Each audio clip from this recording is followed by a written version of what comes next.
Sebenarnya menurut aku secara gamenya ya, kalau kita cut dari cerita kita pisahkan, sebenarnya game-gamenya tuh menarik loh Kak. Menarik, benar. Gamenya sendiri, tapi nah itu kurang berhasil untuk mengaitkan game tersebut ke kayak how morally challenged that these people are sebenarnya. Dan aku ngerasa kayak backstory setiap orang dari setiap karakter itu nggak sedalam season 1 ya nggak sih? I mean like it is. Iya, of mereka course. juga berangkatnya Siapa juga sih yang demi nggak butuh uang, tapi kayak gitu. can Nggak you ada make cerita yang more than baru. that? Iya. Itu kayak Nggak ada misalkan hal nih, yang benar-benar yang kayak critical gitu, yang bener. bikin kita kayak critical moment yang gak bisa dicapai sama season 2 ini bikin kita kayak kita tuh nyelesain tuh cuma buat berutang aja gak sih? mungkin ya itu, mungkin kurang ada eksplorasi cerita yang relatable gitu. Kayak iya oke, kita udah relate sama yang punya banyak utang. Iya, terus apa lagi? The Squid Squad.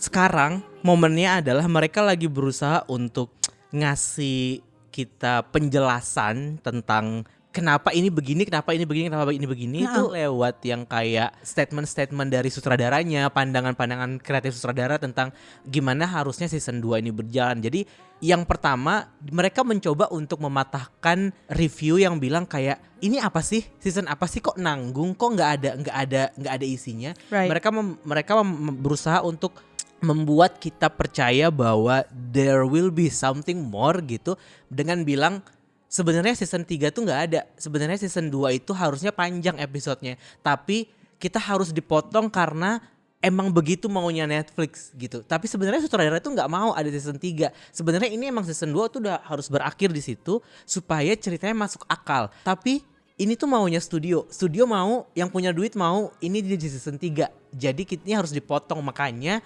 ada yang mungkin sebagian dari penonton merasa kayak ini apa sih gitu. Nanggungnya kebangetan gitu ya. Iya. Menurut aku that's not a very wise decision to menjadikan itu sebagai sebuah konten media play gitu menurut aku. Right. Karena kalau emang jelek udah jelek aja, terima aja gitu. Dan juga itu jadi jadi terdengarnya kayak terlalu just an defensif. excuse. Iya. Excuses. Jadi aku tuh merasa terutama belakang ini kan kayak aku sering baca kayak media Korea gitu, kayak misalkan Korea Times gitu, dan Korea Jungang bilang kayak Squid Game tuh dikritik karena mereka melakukan repetisi, menampilkan apa yang kita sudah tahu dari season 1 terus nggak ada kejutannya gitu. Nah di saat yang sama media yang sama juga mengeluarkan artikel wawancara sama Hwang Dong-hyuk yang berusaha untuk ngasih alasan gitu loh, ngasih pembaca bahwa nggak gini loh jadinya tuh ya, sebenarnya itu tuh nggak ada nih season 3 nih, jadi sebenarnya 2 season doang. Nah jadi tuh sebenarnya gini loh, maksudnya kenapa adegan itu tuh kayak gini tuh karena gini. Nah tapi menurut aku harusnya nggak usah dijelaskan seperti itu. Menurut aku harusnya tayangin aja season 3 ya cepetan gitu loh, nggak usah dikasih terlalu lama, karena kalau kayak gitu jadinya apa sih gitu. Kayak mungkin penonton biasa kayaknya nggak masalah sih ya, tapi kayak let's just say we care a lot about this project ya. We care a lot about the Squid Game thingy. Kalau nggak gitu kita nggak mungkin bikin episode ini. Ini juga sebuah excuse sebenarnya, sebuah pembenaran gitu. Tapi menurut aku bener, kayak kalau semua orang nggak sesuka itu sama Squid Game 1, mereka nggak mungkin giving the harsh critics gitu. Mereka nggak mungkin. Sekarang gini deh, Gyeongsong aja udah sejelek itu, nggak ada yang mempermasalahkan dia sejelek itu gitu, karena memang nggak ada yang don't care about it. That's true. They don't care. This gets like a lot of critics because people care. People loved season 1. Bener. Dan usaha dia untuk kayak defense ibaratnya ya, untuk membela season 2 ini, aku ngerasa jadinya kayak you kind of look down on the ability of your fans untuk menikmati karya lo. Jadi kayak you don't trust them enough that they have analytical point of view, dan mereka itu and capability, betul, that's the word. The capability to actually discern your creation, dan kayak butuh guidance nih dengan defense dia kayak tadi, ini tuh harusnya kayak gini, tolong mengerti. Coba Coba kamu nontonnya kayak, dude, We we don't can need that. watch it ourselves. Yes, we don't need that. We don't need that. Karena pada akhirnya ketika sebuah karya sudah dikeluarkan itu udah bukan milik sutradaranya lagi, udah bukan milik si kreatornya lagi, tapi itu udah milik kita sebagai penonton. Bagaimana penonton pada akhirnya menginterpretasi ceritanya, menanggapi ceritanya, atau mungkin kayak memberikan review terhadap ceritanya, itu udah nggak bisa lagi yang kayak lo nggak usah defense, nggak usah defensif lagi, udah nggak bisa karena itu udah bukan lagi kapasitas lo, karena itu udah keluar, Betul. itu udah milik publik gitu. Dan kalau dia terus melakukan itu, ya I feel like I'm a bit offended karena ya lo pikir gue juga nggak punya kapasitas untuk menilai karya lo yang memang sebenarnya jelek ya. Like you keep rambling on. Ya aku sebenarnya nggak kayak mencari banyak tentang itu. I just know that from you that how defensive he is. Tapi kesel. Aku Aku dengarnya dari kamu sekarang kesel. Aku pun juga pas ngebaca jadi kayak kesel. Kenapa mereka harus bikin media day untuk klarifikasi gini loh maksudnya episode ini gitu. Padahal sebenarnya nggak perlu. Jadi kayak ini apa tuh usaha untuk menyelamatkan supaya orang tuh masih suka gitu ya dan nonton nanti season 3. Okay, the worst thing about Pak Hwang Dong-hyuk adalah jahat banget ya aku kesannya gitu, tapi aku kayak merasa nggak bisa nih, aku udah nggak bisa menoleransi ini. Di season 1 dia bilang dia udah kehilangan 9 gigi kan. Aku nggak tahu itu giginya bisa dibalikin atau enggak atau gimana, atau sekarang kondisi giginya seperti apa. Then in this season di satu wawancara dia bilang publicly he's having nightmares every night because of the bad review from season 2. Enough already. Yang menurut aku, oh my kayak menurut god. aku ya udah sih Pak, terima aja.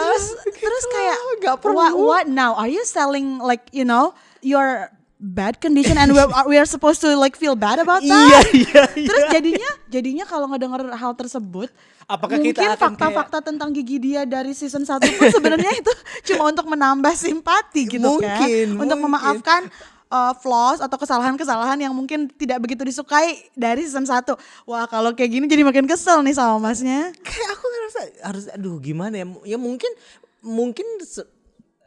apa ya? As a dalam tanda kutip konten tabloid gitu, menurut aku menarik, orang akan membaca itu gitu. Tapi kalau kita ngelihat dari kita sebagai penonton yang emang udah deeply care about this project, jadi kayak apa sih? Menurut aku kayak udahlah, kalau emang dia dikasih waktu untuk bicara ke media, atau dia sedang jadi person of interest di media lokal gitu, nggak usah ke situ omongannya gitu loh, maksudnya kayak aku lebih appreciate kalau misalnya fakta itu dia ungkapkan bukan dalam konteks dia bikin wawancara media. Mungkin kayak bikin aja officially kayak temu penonton Squid Game, bedah Squid Game, dan di situ akhirnya dia ngasih pandangan-pandangan itu, atau dia ngasih fakta-fakta behind the scene, atau dia ngasih kayak pengalamannya dia.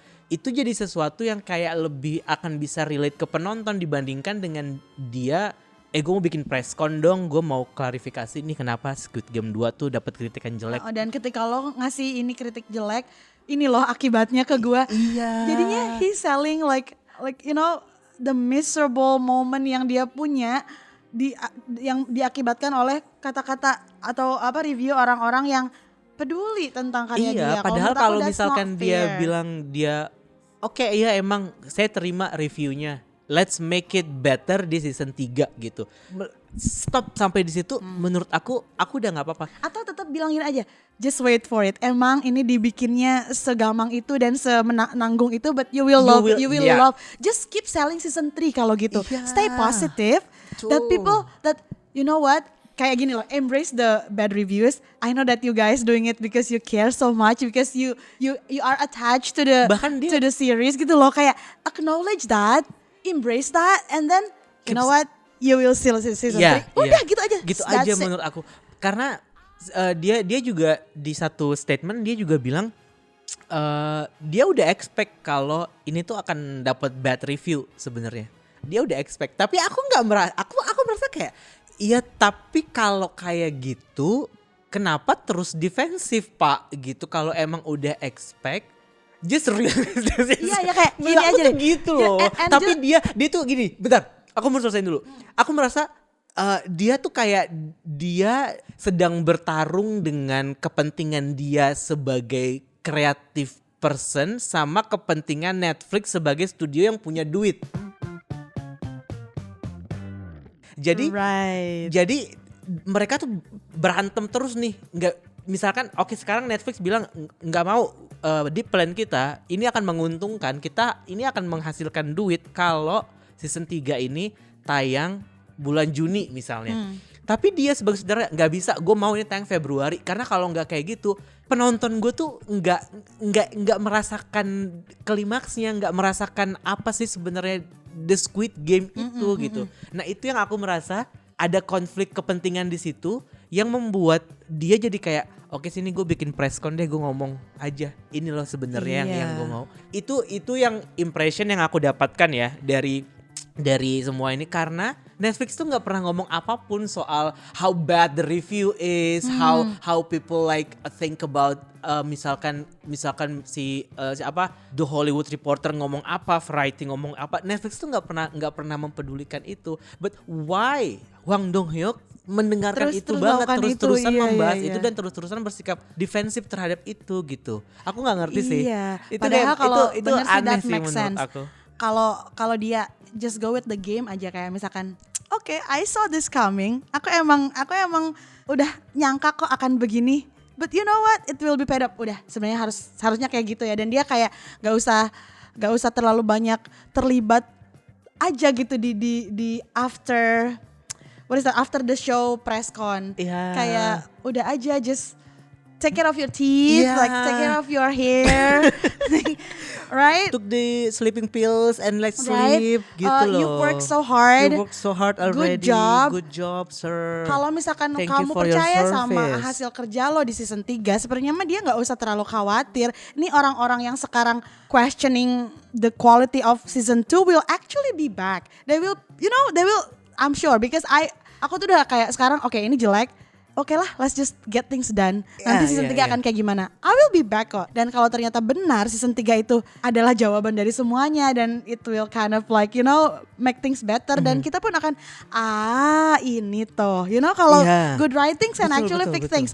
Nah kalau dia sepercaya itu sama kerjaan dia ya, Bo, ya nggak usah banyak defense gitu loh, Mas. Dan aku masih di titik ini, semakin dia sering banyak ngasih statement dan segala macam, aku udah nggak lagi kayak udah nggak lagi merasa dia sepercaya diri itu dengan karyanya dia gitu. Dan aku bener tadi balik ke statement kamu yang sebelumnya juga, kayak kenapa jadi kesannya kayak lo ngerasa kita nih nggak cetek banget sih pikiran kita. Emang kita nggak bisa memproses semua itu, mencerna cerita yang ingin karya lo sampaikan bagus gitu kan. Iya gitu.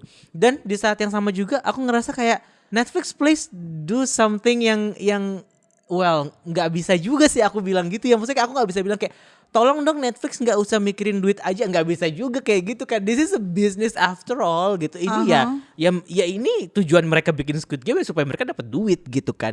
Tapi tetap aja kayak aku ngerasa shit this corporate. Right. I hate this gitu, kayak aku sebagai penonton, sebagai fans jadi ngerasa kayak just release the season 3, jangan dipotong senanggung itu, karena itu ngebikin impressionnya jadi kayak kita tuh nggak dapat apa-apa, jujur aja nih kayak. Benar, dan ngelihat dia yang gak terlalu pede dengan hasil karya dia di season 3 nanti, aku jadi udah punya impression aja dari sekarang, udah suuzon kayaknya jelek sampai ujung season. Aku bahkan udah nggak sesemangat itu ketika mereka memperkenalkan boneka Chulsu pacarnya Yonghi. Aku udah kayak aku udah nggak sebersemangat itu. Aku udah nggak lagi pengen tahu kayak hubungannya karakternya Im Siwon sama Jo Yuri kayak gimana si orang hamil ini bisa mempertahankan kehamilannya dari awal game sampai akhir game. Aku udah kayak gue gak peduli kalau misalkan di ending nanti dia keguguran, innalillahi wa inna ilaihi rajiun gitu. Kasian gitu ya. Sebagai karena manusia, emang itu tekanan banget sih buat dia juga sebagai orang hamil, dan aku tidak merasa mereka addressing that problem enough in this season. Kayak mereka memperlakukan dia, si Juni yang lagi hamil itu sama seperti dia memperlakukan orang lain yang mana lagi bermasalah dengan utang ini gitu. Kayak what kind of humanity? Nggak ada Betul, nggak ada dimana yang orang hamil itu diajak main permainan yang seperti itu ya pasti hambatannya akan banyak banget. banyak banget. Iya memang dia dikasih momen dimana dia tuh meringis sesekali. Udah sesekali doang, bener kata kamu. They didn't address that enough. Karena it's not like that. Yeah, she is still young. Dia mungkin ya masih sehat No, ya. especially when she's young. Exactly. First pregnancy itu nggak mungkin seakan segampang itu. Kayak oke sebut sekarang umurnya berapa? 21, 22 gitu. Tetap aja dia masih itu dia baru kelar dari masa teenager dia dan juga kehamilan yang dia sebenarnya nggak nyangka, unwanted bisa dibilang kan.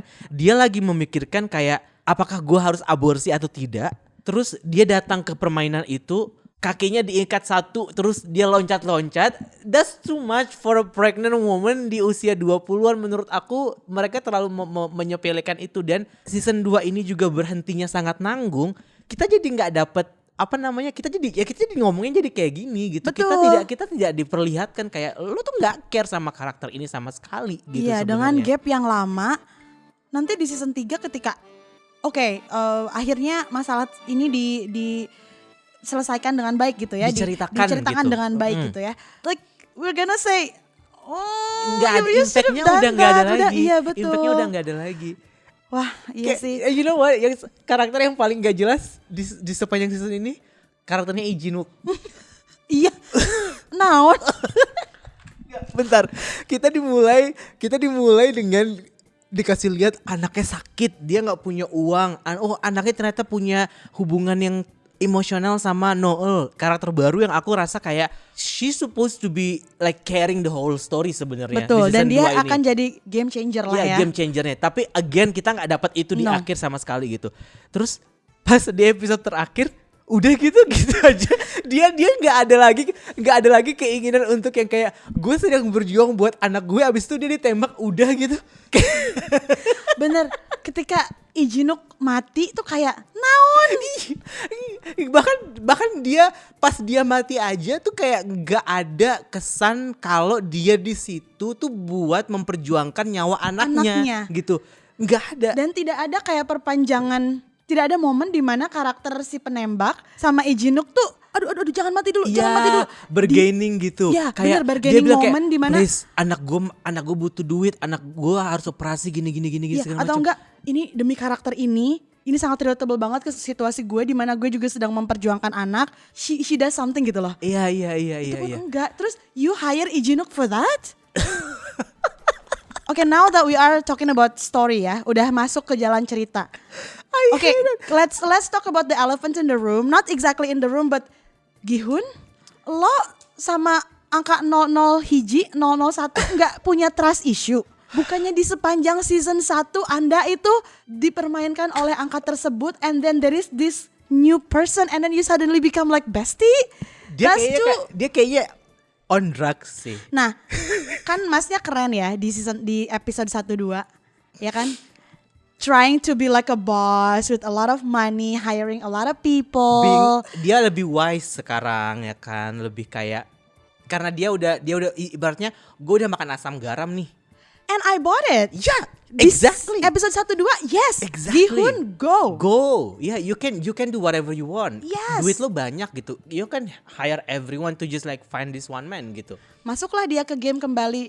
No, bentar. Sebelum ke situ dulu. Okay. Sebelum ke game go dulu. ahead. I have a few questions about the Mr. Gong Yu. Yang pertama,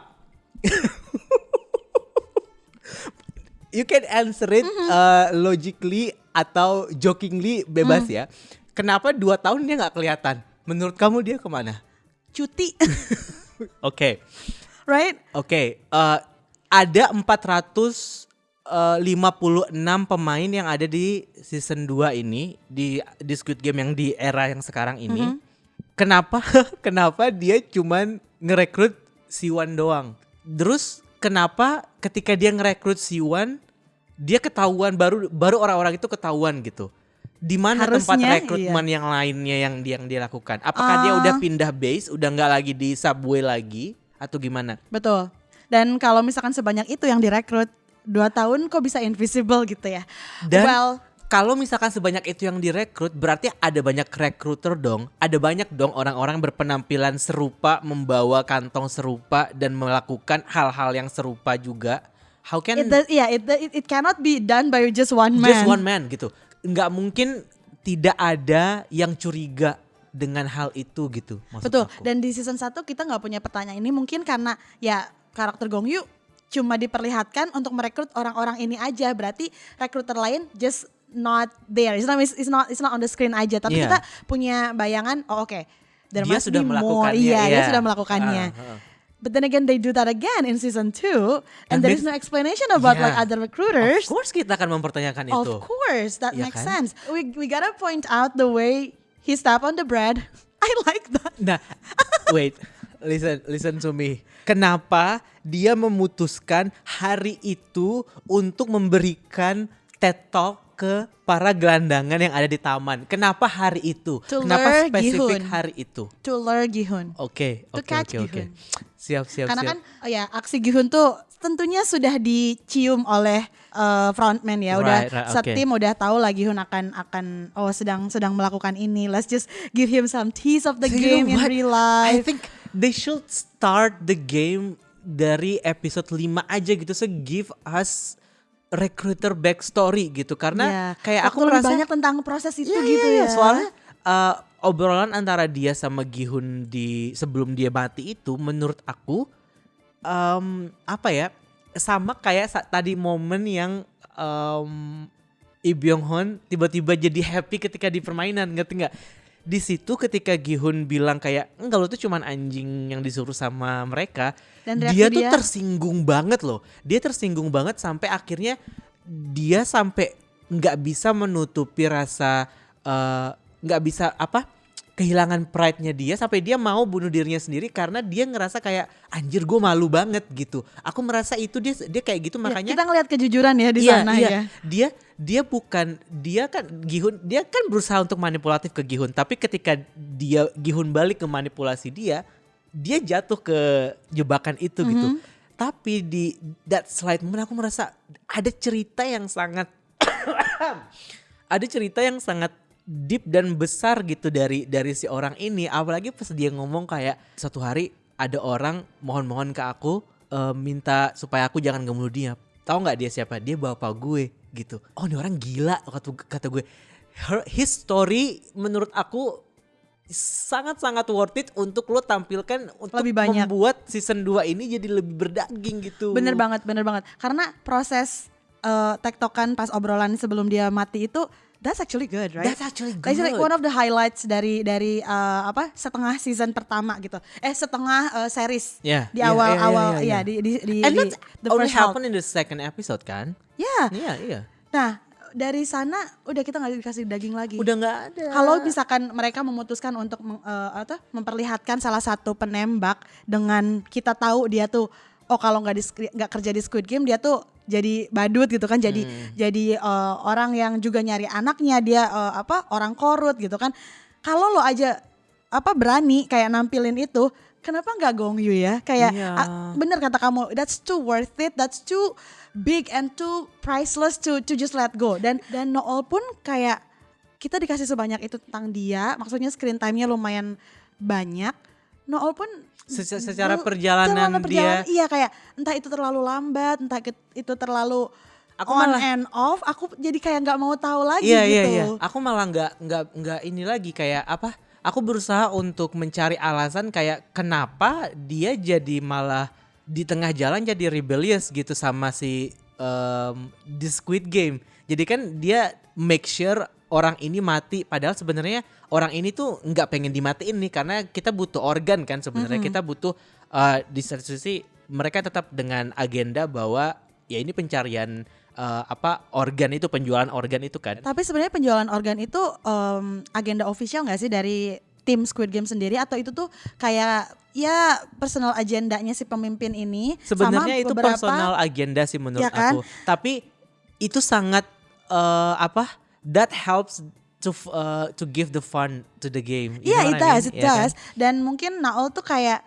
ya itu sisi humanity dia, di mana ya dia nggak mau ngelihat orang terlalu menderita. biar cepet aja just langsung dan mati gitu. Karena dia sebenarnya nggak tahu kalau ternyata dia emang dikasih they spare their life gitu, dia tuh sebenarnya nggak tahu gitu. Jadi itu emang personality-nya si Naal aja, emang kan dari awal juga walaupun dia penembak Squid Game, dia tuh tetap care ya ke karakter si Lee Ji-nook gitu kan. Nah salah satu kualitas dia yang dia tuh orangnya care tuh ya itu, dimana dia tuh tidak mau bikin orang tuh lama-lama menderita. Karena kalau misalkan by the time you got shot dan you don't die, terus kamu dibawa ke ruangan, itu tuh sangat-sangat miserable gitu, sangat gitu menyakitkan. ya. Nah, dengan dia ngomong kayak I just don't want to kind of like I'm done with the with stupid people, atau dia di depan penembak lain akan bilang kayak just like losers anyway. Jadi sebenarnya itu nggak ada agenda untuk yang kayak being rebellious sebenarnya. I don't think so. Itu cuman kayak humanity-nya dia. dia. It's her being her. Tahu kalau dia akan kena problem akan tindakan dia, ya udah she will face it. Orangnya gitu kan, juga orangnya idgaf ya. Iya betul. I think jadi bukan kayak dia punya agenda untuk rebel supaya dia jadi game changer atau apa gitu, nantinya dia akan kayak ngebantu Gi-hun probably ya, right? Probably. That's probable. Kalau misalkan enggak, terus apa? Kalau misalkan pada akhirnya semua perjalanan cerita ini enggak berujung ke Gi-hun, terus apa? Karena menurut aku enggak.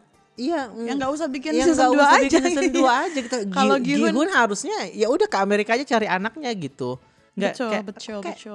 The Squid Squad.